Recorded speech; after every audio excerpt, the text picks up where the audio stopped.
sila awurun silain so ni mak saku kake dia tak hang langsung ni sudi mah mau kana boru na ima pesaku ba ampun mau dimodo tawas mah dengan tulus ikhlas alana mau habaratat kita mau di gimana debatapi habaratat kita jadi terkatung-katung perdelenina asa sa imana di surga ta ikhlas semua menang Baga sa sarili na taulahon baka baga sa lastiro hamahita butima so ni mahata sa kami guru na sa matihamo lulanan sila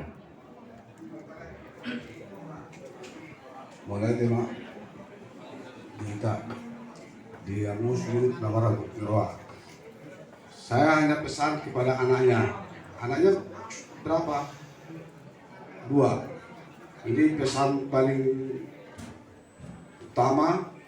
Mama masih sehat. Kepergian bapak ini ya dari panggil Tuhan. Ikhlaslah. Sekarang mama tinggal mama. Kamu yang paling gede ya. Nomor 2. Oh ya. Jadi kamu lelaki, kamu penggantinya. Kamu harus waspada sama mama, jaga baik-baik ya. Jangan seperti zaman-zaman sekarang ikut-ikut lagi. Jagalah mama supaya sehat. Bagaimana supaya panjang umur. Itu aja pesan kami dari Israel. Nah, biar bagaimanapun kita harus menjaga ibu kita supaya tua, sudah capek mama ini dari dulu dari kecil mengasuh kita. Kalau bapak ini sudah pergi dipanggil Tuhan, syukurinlah.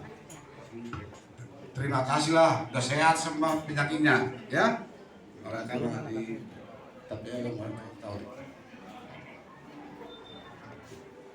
Mulai tema itu hata, mulai tema nang kita sih. Tu ibu dari nabi, dari tadi ni.